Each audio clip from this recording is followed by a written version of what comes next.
So I have a fantastic guest for you all today. I'm joined now by Paris Marx. He is a writer for many publications, including Jacobin, Passage, CBC, and NBC, and also is the host of a new podcast called Tech Won't Save Us. Paris, welcome to the show. Thanks so much for having me, David. No problem. So you have a great piece in Canadian Dimension titled "We Need a Robust CBC Now More Than Ever." This is a discussion that I've seen discussed a lot, but the way you broke it down here, I thought was fantastic. So before we even get into what you think are the issues with the CBC and Canadian media in general, give sort of an overview of what the CBC is. Certainly. So the CBC is Canada's public broadcaster. It's kind of like our version of the BBC, but with a lot less funding and with advertising. So it's, it provides news and like a counterpoint to the private media that's out there. And obviously it also provides a lot of Canadian like TV, like I think some made for TV kind of movies as well. Yes. But like it's a significant cultural and like media institution in Canada that does provide a counterweight to like our major private networks like CTV, Global, and a number of other ones that exist. But one of the key things about like to know about the CBC is that it's not completely publicly funded. It still does rely on some private ad revenue. So like if you're watching news, if you're watching CBC TV, there will be ad breaks unlike what you would get on, say, the BBC. So yeah, it does have that kind of issue. So this this idea of a public broadcaster is sort of alien to Americans. I have a largely American audience, but it's important for people to understand, especially Americans, that it doesn't necessarily mean that our public broadcaster is simply at the whims of whoever's in control of government. And actually, in many cases, it almost goes further in a business or neoliberal sense when it comes to how they cover these various issues. But you broke it down so well in your piece. So I'm going to go over your various subheadings here, and we're kind of going to just discuss the various aspects of what you lay out here. So at first, you go into the ads that create bad incentives. So as you were discussing, CBC still shows ads. Discuss how the ads, the way ads impact the coverage on CBC, and how you see this play into news coverage. Sure. So it's still like a significant portion of, or at least like a not insignificant portion of the CBC's budget that comes from ads. And there has been discussion in recent years as to whether we should take ads off of the CBC altogether.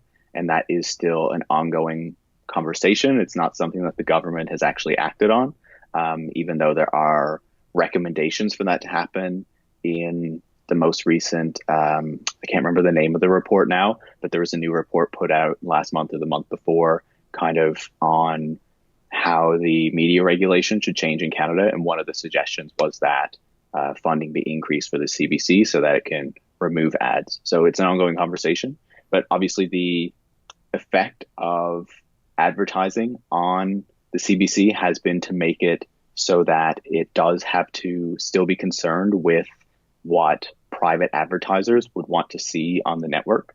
So it's not completely, I guess, committed to its kind of public mandate and the mandate that's set for it by the government.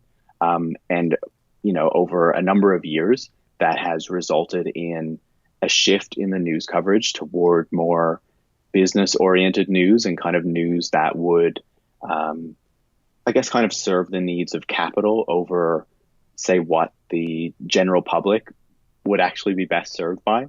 But it has also affected like the kind of TV programs that the CBC commissions, because obviously it wants to reach the widest audience that it possibly can. So that has meant an investment in reality television. It has meant an investment in kind of programs that seem like ripoffs of American television shows, but with a sort of Canadian spin that it could potentially kind of sell back to the United States and kind of make some further revenue off of in that way.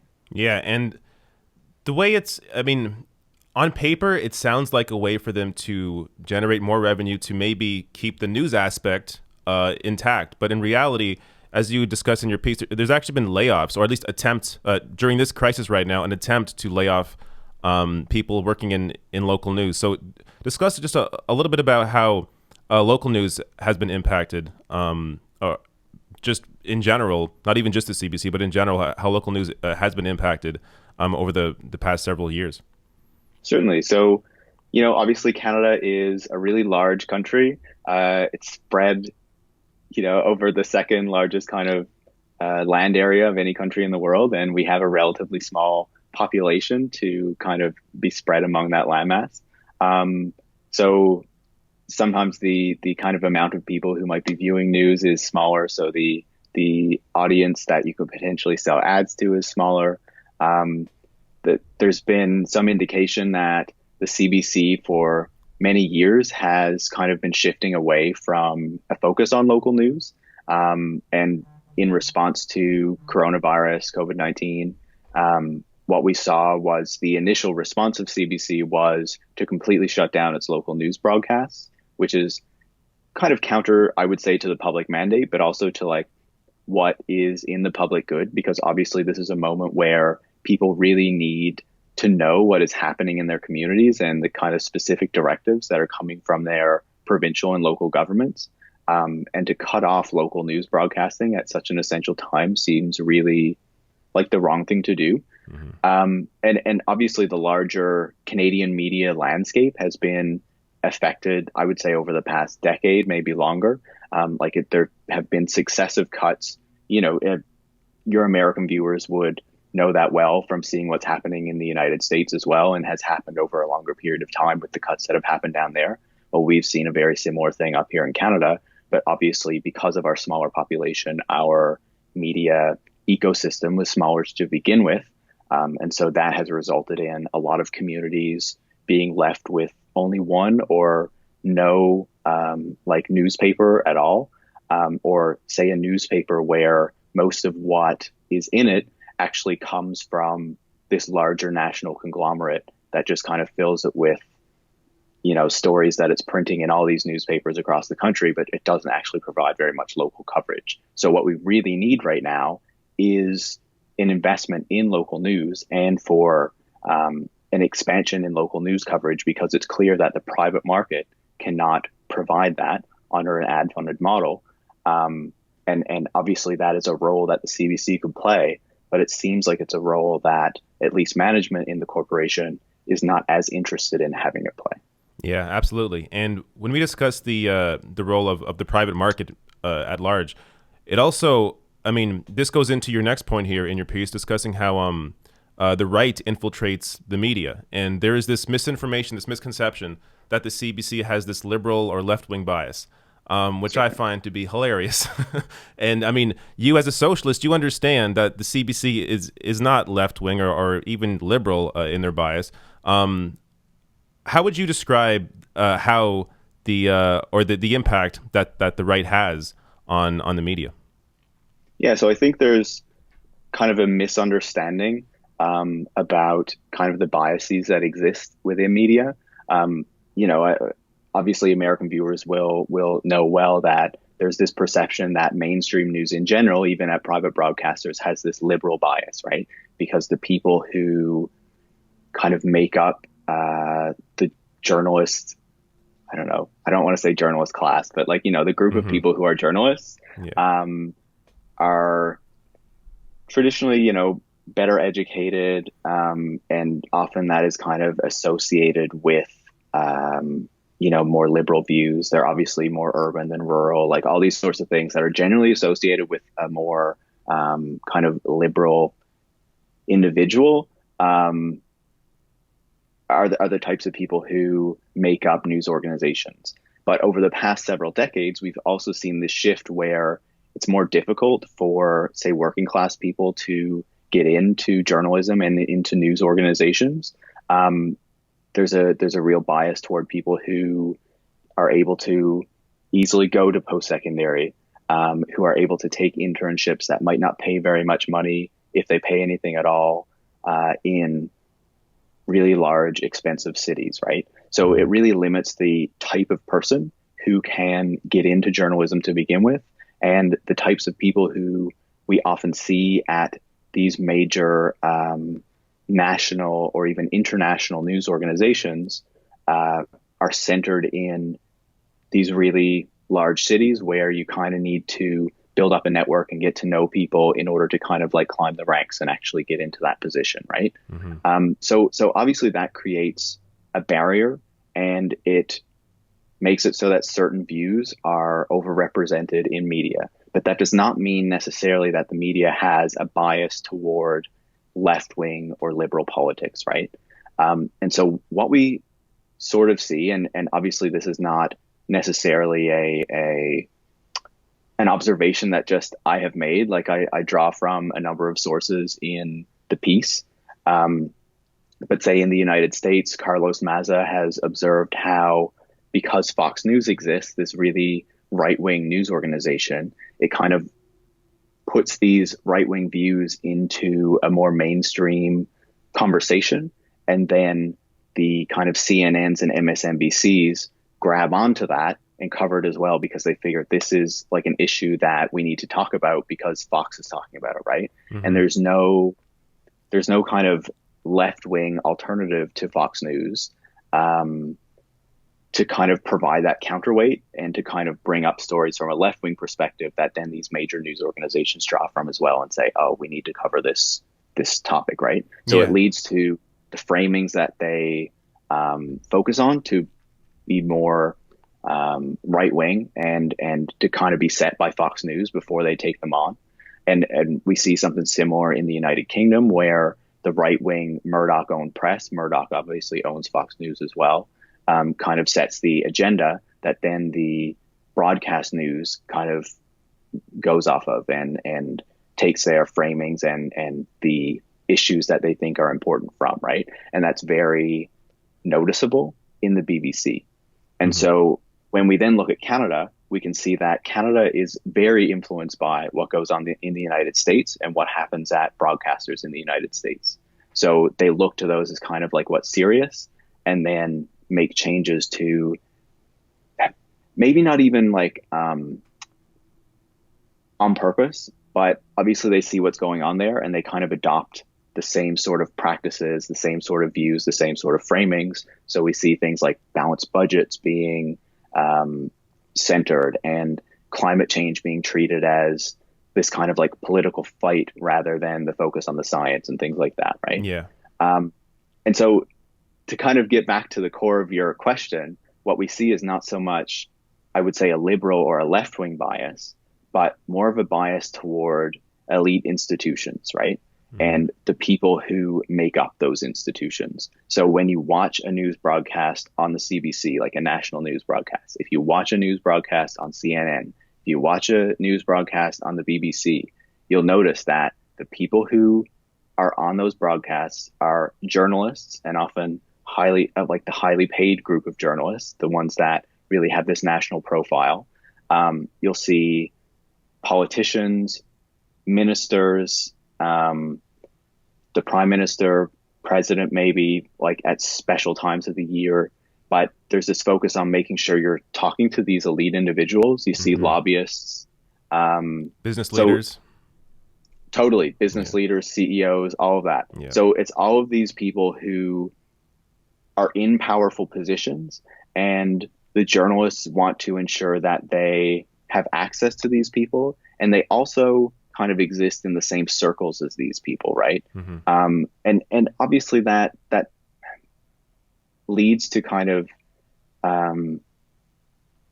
these views of the world and these general ideas kind of being more common among this group of people. Yeah. So instead of there being a liberal bias, it's more of this elite bias, and depending on the country, that plays out in different ways, right? So in the BBC, we see that the same sort of like what we're seeing now with COVID-19, and there's this long-standing kind of issue with how the BBC treats the Conservative Party. But now the same sort of news that a few weeks ago they were saying indicated like there was this massive disaster in Italy, like the same sort of death figures and stuff. shows that the government in the UK is actually doing a good job, right? Hmm. So it's really weird, and like obviously CNN kind of launders these really right wing framings all the time, Hmm. like kind of does the work of the Republican Party and the Democratic establishment, and Yeah. in the CBC, like I think it's a little bit different because the Liberal Party has been in power so much in Canada, but like they don't really challenge any political party to the degree that you might want or expect, right? Yeah. Because there is this kind of common view of the world and how the world should work. It's really this total lack of a class analysis where the elites aren't going to hold other elites to question. They're not going to really, like, even when it comes to the coverage right now of how the Trudeau government is responding to COVID 19, Yeah, there is very few questions. I mean, they're getting a little better now, but for a while, very few questions about why isn't there a universal basic income here? Like, very few, like, they are almost incapable of showcasing I mean, just in one case, the impact that the NDP have had on the Liberal policy platform during this crisis, where the NDP were calling for a $2,000 a month UBI. And right now, if you look at polling from Canadians on how they feel about each party, Canadians right now are loving the Liberals. They wouldn't feel the same way if the Liberals weren't pushed to the left by the NDP and challenging them in that way. And CBC doesn't rarely ever frames the discussion in that way. And again, as you were saying, they'll give, if they do ever mention anything about that, or mention any sort of class analysis, they'll always counteract it with the business perspective as it's on equal footing when it's not, when yeah, very few people are part of the elite class and the vast majority of the country is everybody else. So there really is this there's just almost this desire to attach the idea of liberal or left wing to elites. And I think that's been almost a brilliant political move by the right for a while, where certainly. Yep. they've been able to sort of act like the left is the elite. And it's no, we are standing up for workers. I mean, that really is what it is. We have a class analysis standing up for the average person, whereas we are calling out the elites, regardless of party, regardless of what label you have on yourself. The left, by and large, we are fighting for workers over the elite, Yep. and I think that's a message that needs to be pushed a little further. And you were getting already into the next aspect of this, which was the elite perspectives that don't serve the public. This is, I mean, another piece that I'm not sure if you touched on, but the lack of labor reporters. I mean, this is something where, what are your thoughts on that? Like, why there are a lack of labor reporters right now in Canadian media? Yeah. So, like, I would say there are a whole lot of reasons for that, right? From the decline of unions to the kind of shift in how the news is reported and how current affairs is reported to focus on like financial markets, mergers and acquisitions, all this sort of stuff. Mm-hmm. Like the source that I really draw on for that argument is Tom Mill's book, the BBC, The Myth of a Public Service, I believe it's called. And he sort of describes how in the BBC, in the 70s and even into the early 80s, a lot of the kind of reporting around work and business even was focused on labor and on strikes and on worker struggles. And the reporters who did that work had to have really close connections to union leaders, to union members, things like that, to be able to understand their perspective and what was happening. And obviously the news that was reported as a result really focused on those things, right? But then when Margaret Thatcher came to power, I believe it was in the early 80s, or late 70s or something like that. But anyway, when Thatcher comes to power, she starts to institute this neoliberal program that obviously is then instituted in the United States by Reagan, like a couple of years later or something. And as part of that, there is this greater focus on like financialization, on banks, on business. But one of Thatcher's first actions is to break the unions, right? And the mining unions in particular. And so that not only decimates the power of the unions, but then in the BBC, because like the leadership of the BBC is appointed by the government, They install like a neoliberal Thatcherite to head up the BBC and then to transform the way that news is reported. So over the course of a number of years, those labor reporters are basically fired. Like not immediately, their numbers are slowly reduced, but eventually like they're all fired and they are replaced by new journalists whose focus is, mergers and acquisitions, what's going on in the financial markets, what stocks are doing, a focus on interviewing CEOs and business leaders, and also tailoring programs to kind of reflect what those sorts of people would want to hear in the news, right?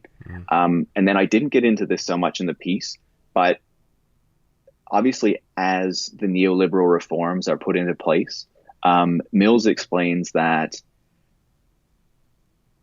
more and more people start to own stocks, right? And so there's this kind of focus, like average people then become a bit more interested in the stock market as well, even though like this focus on the stock market benefits the richest people in society.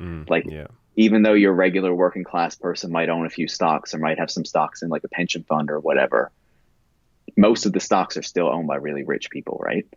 And so there is also this kind of like consumerist piece in there as well, which we definitely see in the media today. Like it's not all about what CEOs want to hear. It's also what these kind of like smaller kind of stock owners are owning. And you probably see that a little bit like with CNBC and Jim Cramer and that sort of stuff. Like he's not completely like tailoring his program to CEOs, right? He's also tailoring it to these like, more middle class, upper middle class kind of people who own some stocks as well, right? But it kind of launders these perspectives into the public discourse and makes a lot of people think that their interests then align with the interests of much more wealthier people, CEOs, stuff like that, right?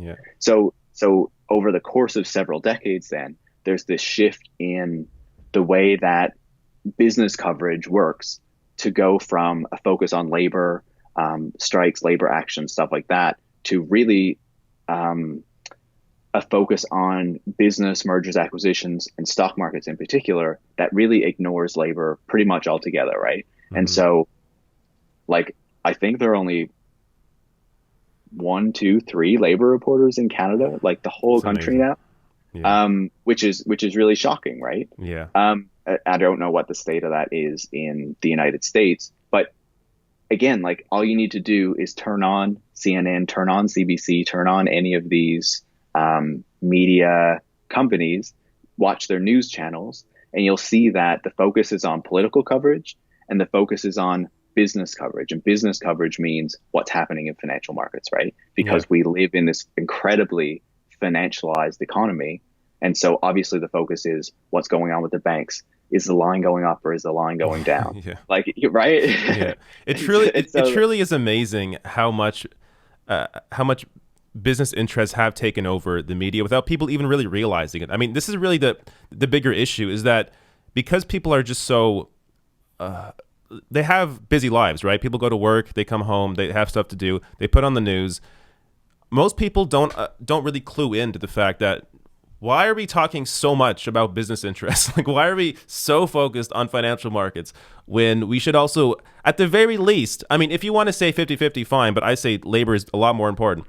But at the very least, like, also represent the interests of labor, also represent the interests of workers at large. Like, it really, we have been totally disconnected, I think, as a society from realizing that. And it's because, I mean, we have busy lives, and the media that is supposed to do its job, supposed to be standing up for the average person, has not been doing that for quite some time now. And I think you laid out what happened in the 80s as sort of the genesis of where we are now with that. That leads us to the last point here that you make, a democratic public broadcaster. So basically, overall, how do you see, what would the CBC need to do really to improve? Yeah, so at its core, like, I definitely support the notion that we need to get ads off the CBC. Like, that is kind of step one, right? But that doesn't change the structural issues with the CBC. Obviously, I think its funding needs to be increased as well. If you look at the comparison of like how much CBC gets per capita in relation to what other countries give their public broadcasters per capita, it's much lower in Canada, right? So CBC does need an increase to its funding, and then hopefully we would at least break kind of the influence of ads and the need to respond to what advertisers want. But even beyond that, that's not going to fix this kind of focus on elite institutions and elite individuals, right? So there does need to be a broader cultural shift, and that does need to ensure that we get more people who actually have a working class background and actually have these focuses into the public broadcaster. There needs to be a greater focus on local news, because that's something that we desperately need more of in Canada, and that we are really lacking. And I think after COVID-19, because we've already seen, just as your American viewers will have seen in Canada, we're also seeing a whole load of layoffs and papers kind of like temporarily shutting down, hopefully temporarily at least. So that's a serious problem. But even beyond that, I think we also need to think about what the future of public broadcasting could be. And so I cite this report by Dan Hind, again from the UK, about how we can kind of transform public broadcasting for the 21st century and to kind of have this digital focus. And the really key piece of that is to ensure greater public accountability, but also greater democratic processes within the public broadcaster. So instead of having the public broadcaster controlled by the government, even though there are kind of like checks and balances, and it's not like the government is controlling everything that goes on in the CBC or the BBC or whatever, right? But to ensure that those ties are increasingly broken, and that the decisions about what happens at the public broadcaster are more democratic and are actually being made by the public that is served by the broadcaster, right? Instead of by the government that they elect. And part of that also means thinking about how the public broadcaster can serve us in a digital age, and kind of pushing back against the platform monopolies of Google, Facebook, and all of these to develop a public alternative. And so like there are a lot of big ideas in Hind's report, but like a future of the CBC should be accountable to the public, should work with other public institutions like museums, like libraries, like universities, to have a more educational role. But it could also create a public platform in Canada. And, other public broadcasters could do that around the world, to actually create a space for people to come together where the interactions that take place are not focused on generating profits for advertisers, increasing engagement, increasing clicks, but is actually focused on education, on positive interactions, on creating community, like all of these really positive things that we don't necessarily get from the tech giants and platform monopolies that we have today. Absolutely. Well, it's a fantastic piece. Again, in Canadian dimension, we need a robust CBC now more than ever. Before we go, plug your new podcast, Tech Won't Save Us. What's this about? Yeah, so new podcast, Tech Won't Save Us. It's kind of critiquing this notion that you often get out of Silicon Valley, that tech can kind of solve all of our problems, right? That all we need to the issues, the social problems, the economic problems that we face today is another tech solution, right? All we need is autonomous vehicles or electric cars to solve climate change and traffic congestion and all this stuff, not transit, right? So it's kind of like digging into these kind of issues and going beyond tech to imagine how we can make the world a better place, right? Yeah. And so, in the first few episodes, I talked to Wendy Liu, who is the author of Abolish Silicon Valley, who has these really big ideas about how we could change tech culture to make it serve the public good instead of private profit. And James Wilt, who wrote Do Androids Dream of Electric Cars, to kind of challenge this, notion that all we need is some tech improvements on cars to improve transportation, when what we really need is better transit systems and stuff like that. Awesome. Yeah, definitely check that out. I'll link to your podcast and the article below the video. Thanks again, Paris, for joining me. Thanks so much. Good to talk to you.